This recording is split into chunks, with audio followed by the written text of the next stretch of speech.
মধ্যপ্রাচ্য জুড়ে চলছে তৃতীয় বিশ্বযুদ্ধ, আর এ যুদ্ধে দখলদার ইহুদিবাদী ইসরায়েল ও যুক্তরাষ্ট্রের যৌথ হামলার শিকার ইরান। আমাদের হাতে এসেছে এ যুদ্ধের গুরুত্বপূর্ণ আপডেট আন্তর্জাতিক সংবাদের শিরোনাম। শুরুতেই থাকছে ইরান যুক্তরাষ্ট্র আলোচনা ব্যর্থ, কোনো চুক্তি ছাড়াই ফিরে যাচ্ছেন জেডি ভ্যান্স। এবারে জানিয়ে দিব হরমুজ প্রণালীর দিকে এগিয়ে যাচ্ছে যুক্তরাষ্ট্রের যুদ্ধজাহাজ। সব শেষে জানিয়ে দিব ইসরায়েল হিজবুল্লাহর সংঘাত তীব্রতর, সাইরেনের শব্দে কাঁপছে মধ্যপ্রাচ্য, বড় যুদ্ধের শঙ্কা বাড়ছে। এতক্ষণ শুনছিলেন হাতে থাকা আপডেট সংবাদের শিরোনাম, এবারে বিস্তারিত। তবে তার আগে অনুরোধ রইল ভিডিওটিতে একটি লাইক এবং কমেন্ট করে জানিয়ে দিন ভিডিও সম্পর্কে আপনার মূল্যবান মতামত। আরও জানিয়ে দিন ভিডিওটি কোথা থেকে দেখছেন বা কোন জেলা থেকে দেখছেন। ইসরায়েল হিজবুল্লাহর সংঘাত তীব্রতর, সাইরেনের শব্দে কাঁপছে মধ্যপ্রাচ্য, বড় যুদ্ধের শঙ্কা বাড়ছে। মধ্যপ্রাচ্যের আকাশে আবারও ঘনিয়ে উঠেছে যুদ্ধের কালো মেঘ।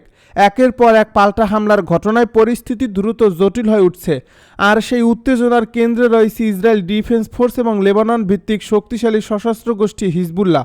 সাম্প্রতিক এক ক্ষেপণাস্ত্র হামলার পর ইসরায়েলের বিভিন্ন শহরে বেজে ওঠে তীব্র সাইরেন, যা সাধারণ মানুষের মধ্যে নতুন করে আতঙ্ক ছড়িয়ে দেয়। মুহূর্তের মধ্যেই রাস্তাঘাট ফাঁকা হয়ে যায়, মানুষ ছুটতে থাকে নিরাপদ আশ্রয়ের দিকে, আর পুরো অঞ্চলে নেমে আসে এক ধরনের অস্থিরতা ও অনিশ্চয়তা। ইসরায়েলের সামরিক সূত্র জানিয়েছে লেবাননের দিক থেকে ছোড়া একটি ক্ষেপণাস্ত্র তাদের প্রতিরক্ষা ব্যবস্থার মাধ্যমে আকাশেই ধ্বংস করা হয়েছে। যদিও বড় ধরনের ক্ষয়ক্ষতির কোনো নিশ্চিত খবর পাওয়া যায়নি, তবে এই হামলা যে নতুন করে উদ্বেগ তৈরি করছে তা স্পষ্ট, কারণ এটি শুধু একটি বিচ্ছিন্ন ঘটনা নয়, বরং সাম্প্রতিক সময়ে বেড়ে ওঠা উত্তেজনারই ধারাবাহিকতা।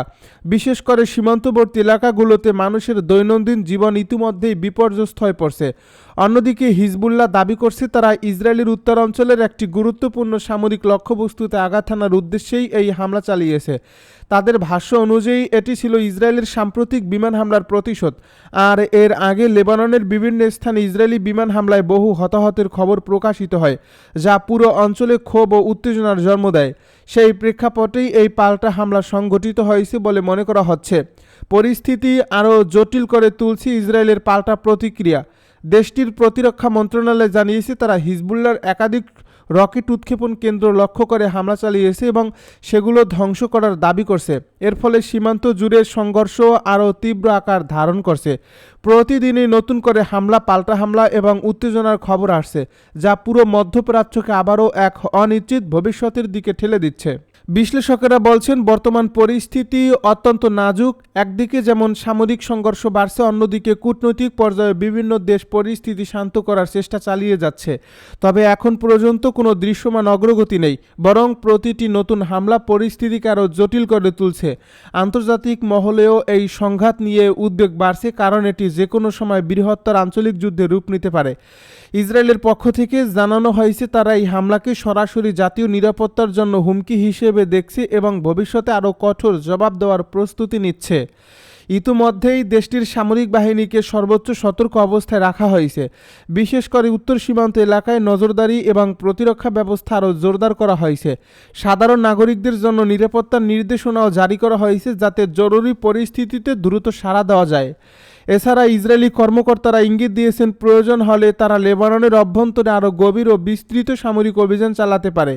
তাদের মতে হিজবুল্লাহর সামরিক সক্ষমতা দুর্বল করা এখন তাদের অন্যতম প্রধান লক্ষ্য, যাতে ভবিষ্যতে এ ধরনের হামলা প্রতিরোধ করা যায়। তবে এমন পদক্ষেপ নিলে সংঘাত যে আরও বড় আকার ধারণ করবে সে আশঙ্কাও উড়িয়ে দেওয়া যাচ্ছে না। এই পুরো পরিস্থিতিতে সবচেয়ে বেশি ক্ষতিগ্রস্ত হচ্ছে সাধারণ মানুষ। প্রতিনিয়ত সাইরেনের শব্দ, নিরাপত্তাহীনতা এবং অনিশ্চয়তার মধ্যে দিন কাটাচ্ছে তাদের। শিশু থেকে বৃদ্ধ কেউই এই আতঙ্কের বাইরে নয়। স্কুল, ব্যবসা প্রতিষ্ঠান এবং দৈনন্দিন কার্যক্রম সব কিছুতেই পড়ছে এর নেতিবাচক প্রভাব। যুদ্ধের এই ছায়া শুধু সীমান্তেতেই সীমাবদ্ধ নেই, বরং মানুষের ব্যক্তিগত জীবনেও গভীরভাবে প্রভাব ফেলছে। ইরান যুক্তরাষ্ট্র আলোচনা ব্যর্থ, কোনো চুক্তি ছাড়াই ফিরে যাচ্ছেন জেডি ভ্যান্স। ইরান ও যুক্তরাষ্ট্রের মধ্যে দীর্ঘ সময় ধরে চলা পরমাণু বিষয়ক আলোচনা কোনো সমঝোতা ছাড়াই শেষ হয়েছে। টানা 21 ঘন্টার নিবিড় আলোচনার পর কোনো চুক্তিতে পৌঁছাতে ব্যর্থ হয়। পাকিস্তানে অবস্থানরত মার্কিন প্রতিনিধি দল ওয়াশিংটনের উদ্দেশ্যে রওনা হচ্ছে। মার্কিন ভাইস প্রেসিডেন্ট জেডি ভ্যান্স এই তথ্য নিশ্চিত করে জানিয়েছেন, ইরানের পক্ষ থেকে যুক্তরাষ্ট্রের দেওয়া শর্তসমূহ গ্রহণ না করায় এই অচল অবস্থা সৃষ্টি হয়েছে।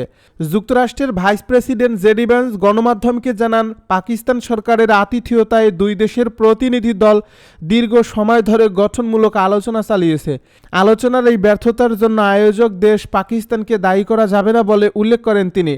পাকিস্তান চমৎকার কাজ করছে, তারা আমাদের এবং ইরানিদের মধ্যে ব্যবধান কমিয়ে একটি চুক্তিতে পৌঁছাতে সর্বাত্মক চেষ্টা করেছে। আমরা প্রায় 21 ঘন্টা ধরে তাদের সঙ্গে একাধিক গুরুত্বপূর্ণ বিষয় আলোচনা করেছি। এটি একটি ইতিবাচক দিক যে আমরা সরাসরি কথা বলেছি।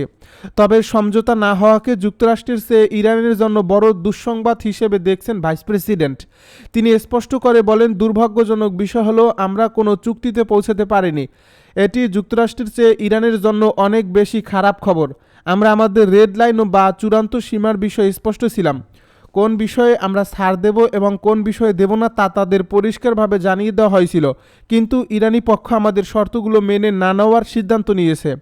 এই আলোচনার কোন বিষয়গুলো ইরান প্রত্যাখ্যান করছে সে সম্পর্কে বিস্তারিত না জানালেও জেডি ভ্যান্স প্রধান লক্ষ্যটি স্পষ্ট করেছেন। তিনি বলেন, আসল কথা হলো আমাদের এমন একটি ইতিবাচক প্রতিশ্রুতি প্রয়োজন যে ইরান কোনো পারমাণবিক অস্ত্র তৈরি করবে না, এমনকি পারমাণবিক অস্ত্র দ্রুত তৈরির জন্য প্রয়োজনীয় সরঞ্জাম বা প্রযুক্তিও তারা জোগাড় করবে না। এটি মার্কিন প্রেসিডেন্টের মূল লক্ষ্য এবং আমরা আলোচনার মাধ্যমে এটি অর্জনের চেষ্টা করেছি। ইরানের বর্তমান পারমাণবিক কর্মসূচির অবস্থা তুলে ধরে তিনি আরও বলেন, তাদের যে সমৃদ্ধকরণ স্থাপনাগুলো আগে ছিল সেগুলো ধ্বংস করা হয়েছে, কিন্তু প্রশ্ন হলো ইরান কি দীর্ঘমেয়াদে পারমাণবিক অস্ত্র তৈরি না করার বিষয়ে কোনো মৌলিক প্রতিশ্রুতি দেবে? শুধু এখন বা 2 বছরের জন্য নয়, দীর্ঘস্থায়ী সদিচ্ছার প্রমাণ আমরা এখনও তাদের কাছ থেকে পাইনি। আমরা আশা করি ভবিষ্যতে সেটি পাব। জেডি ভ্যান্স আরও জানান, আলোচনায় যুক্তরাষ্ট্র যথেষ্ট নমনীয়তা প্রদর্শন করছে। তিনি বলেন, প্রেসিডেন্ট আমাদের বলেছিলেন সৎ উদ্দেশ্য নিয়ে আলোচনার টেবিলে যেতে এবং একটি চুক্তির জন্য সর্বোচ্চ চেষ্টা করতে। আমরা সেটিই করেছি, কিন্তু কোনো অগ্রগতি হয়নি। তারা আমাদের শর্ত গ্রহণে রাজি ছিল না। হরমুজ প্রণালীর দিকে এগিয়ে যাচ্ছে মার্কিন যুদ্ধজাহাজ। ইরানের পররাষ্ট্র মন্ত্রণালয়ের মুখপাত্র ইসমাইল বাঘাই বলেছেন, একটি মার্কিন ডেস্ট্রয়ার সংযুক্ত আরব আমিরাতের ফুজাইরাহ বন্দর থেকে হরমুজ প্রণালীর দিকে অগ্রসর হচ্ছিল, যেটি ইরানের সশস্ত্র বাহিনীর নজরদারির সম্মুখীন হয়। এ তথ্য দ্রুত পাকিস্তানে থাকা ইরানি আলোচক দলকেও জানানো হয়। শনিবার এক প্রতিবেদন এই তথ্য জানিয়েছে ব্রিটিশ সংবাদ মাধ্যম বিবিসি। একই সময়ে অ্যাক্সিওসের সাংবাদিক বারাক রাবিদো মার্কিন কর্মকর্তাদের উদ্ধৃতি দিয়ে জানান, মার্কিন যুদ্ধজাহাজগুলো হরমুজ প্রণালী অতিক্রম করছে, যদিও ইরানের তাসনিম বার্তা সংস্থা এক অজ্ঞাতনামা কর্মকর্তার বরাতে এই প্রতিবেদনের তথ্যটি অস্বীকার করেছে। মেরিন ট্রাফিক ও বেসেল ফাউন্ডারের তথ্য বিশ্লেষণ করে বলেন, আমরা দেখছি মার্কিন যুদ্ধজাহাজ ইউএসএস মাইকেল মারিপ আর দুবাইয়ের জেবেল আলী বন্দর থেকে যাত্রা শুরু করে হরমুজ প্রণালীর পশ্চিম অংশের কাছাকাছি পৌঁছেছে। মেরিন ট্রাফিকের তথ্য অনুযায়ী এই জাহাজটির গন্তব্য দেখানো হয়েছে সিঙ্গাপুর। মার্কিন এই যুদ্ধজাহাজটি এমন সময়ে হরমুজ প্রণালীর দিকে এগোচ্ছে যখন ইরান জানিয়েছে এ মুহূর্তে তারা মার্কিন ও ইসরায়েলি জাহাজকে এই প্রণালী দিয়ে চলাচলের অনুমতি দেবে না।